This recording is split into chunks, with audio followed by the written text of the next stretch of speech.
future. Okay, so this is a new title that is coming out soon from Ubisoft in the world of Greek mythology. This is Immortals Fenyx. So I'm very interested to see what you.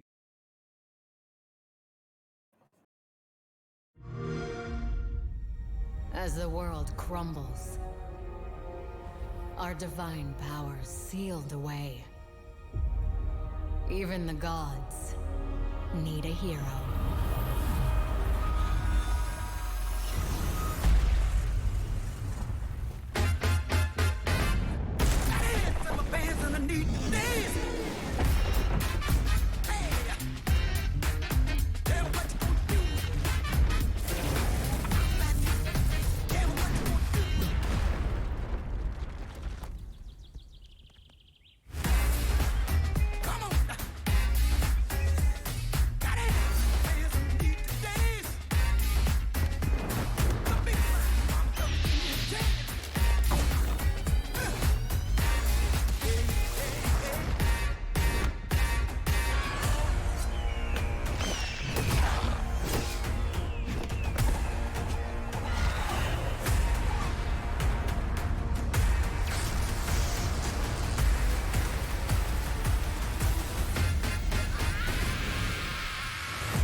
Immortals Fenyx Rising, available December 3rd.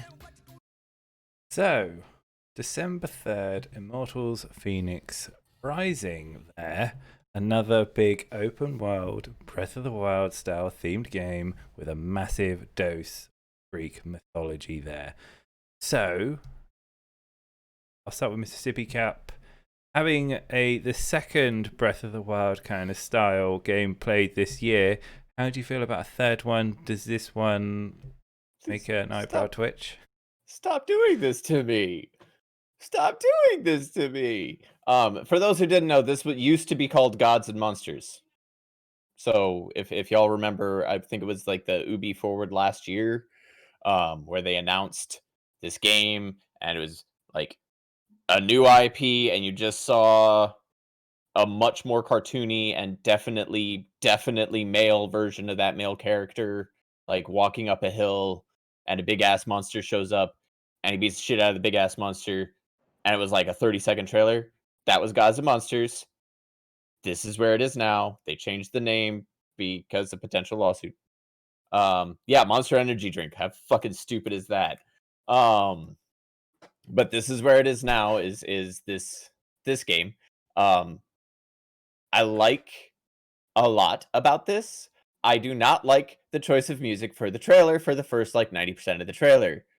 Like that fight with Medusa towards the end where like the music finally got epic. Everything else was too like jaunty and upbeat for everything that was happening on screen, and then like finally we get to a boss fight, or what appears to be a boss fight, and it actually has like a tone of sincerity and a tone of the epic nature that you're taking on, and then it goes back to yeah, funky. Well, I think it was giving us that kind of vibe because it's like doing like a Hercules type montage, you know? Mm-hmm. It's like, look how fucking awesome I am. I don't even have to try. Look at my funky moves. Do do woo, Ba-da-boom, boom, boom, ba-da-boom, ba-ba-ba-boom. You know? It's definitely one that I am interested in, and it does scratch that itch. Um, Even though Genshin Impact is giving me plenty to itch over, that is not an STD joke, but I'm realizing that it actually is. So, Ryan, say Genshin Impact. Now this. Does it Hmm. make? Do you want to play it? Yeah, yeah. This is a self. This looks like it's going to be a self-contained world. With if there's content updates, it's content updates. Um, there's not going to be kind of like a paywall based on progression, as there is with Genshin. There's not going to be you know, that random chance of summoning characters that I want.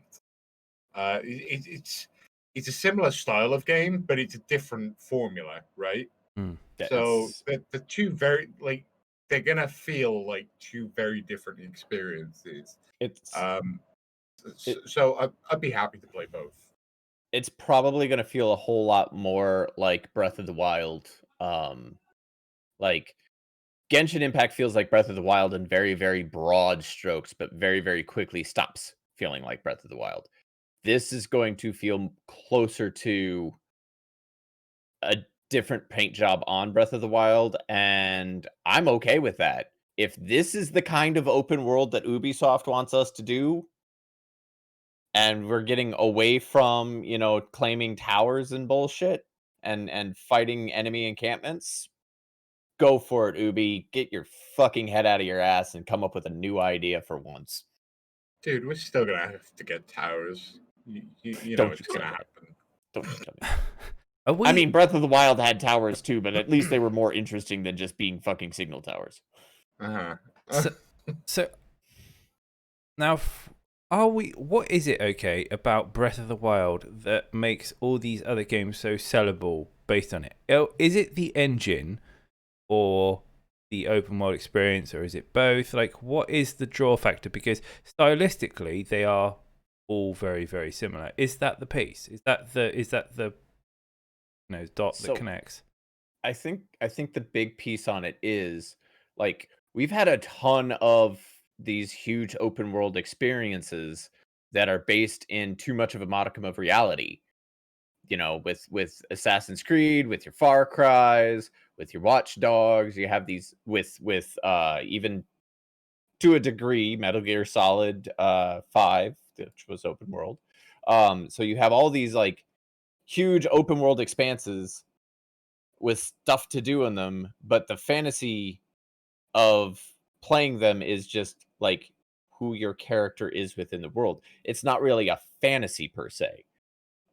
It's why something like Breath of the Wild, where you took a winning factor that has worked in the past, which is the entire Zelda series, and open world, and you kind of merge them together.